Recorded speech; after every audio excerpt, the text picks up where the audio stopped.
अम्बेडकर का नाम लोग बड़े गौरव और गरिमा के साथ लेंगे। जब भी दबे कुचले और वंचित लोगों को अपने न्याय की लड़ाई को लड़ने के लिए आगे आना होगा तो बाबा साहब अम्बेडकर उनके लिए एक प्रेरणा होगी। और यह भारत के लिए गौरव की बात है कि सामाजिक तमाम प्रकार के बंधनों के बावजूद न केवल देश के अंदर बल्कि दुनिया के प्रतिष्ठित विश्वविद्यालयों में उच्च शिक्षा और डॉक्टरेट की डिग्री प्राप्त करने के बाद बाबा साहब भीमराव अंबेडकर ने अपने जीवन को दबे कुचले वंचित तबके के उत्थान के लिए समर्पित कर दिया। वे स्वतंत्र भारत के न्याय मंत्री बने। विधि और न्याय मंत्री के रूप में उन्होंने भारत को एक नई दिशा दी और उनके द्वारा जो डायरेक्शन उस कालखंड में दिए गए थे वह भी आज भी वह उतने ही प्रासंगिक बने हुए हैं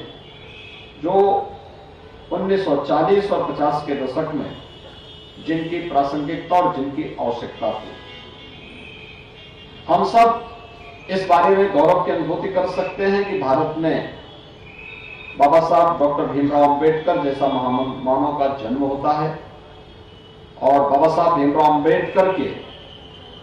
समाज और राष्ट्र के प्रति किए गए योगदान के प्रति कृतज्ञता ज्ञापित करने के लिए ही प्रधानमंत्री मोदी जी के नेतृत्व में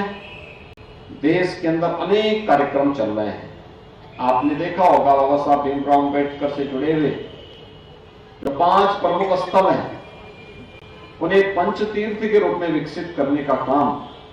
देश के अंदर प्रधानमंत्री मोदी जी के नेतृत्व में हुआ। मऊ छावनी मध्य प्रदेश जहां उनका जन्म हुआ था वहां पर भव्य स्मारक का निर्माण हो। दिल्ली में जहां पर बाबा साहब भीमराव अंबेडकर ने अपने सार्वजनिक जीवन को आगे बढ़ाया था वहां पर एक भव्य स्मारक बाबा साहब भीमराव अंबेडकर का सांस्कृतिक केंद्र और स्मारक बनकर के तैयार हो गया है, जिस पर कार्य जो वर्तमान में लोगों की श्रद्धा का एक भव्य स्मारक बना हुआ है। बाबा साहब भीमराव अंबेडकर ने अपनी उच्च शिक्षा इंग्लैंड के जिस भवन में रहकर के अर्जित की थी उसे भारत सरकार ने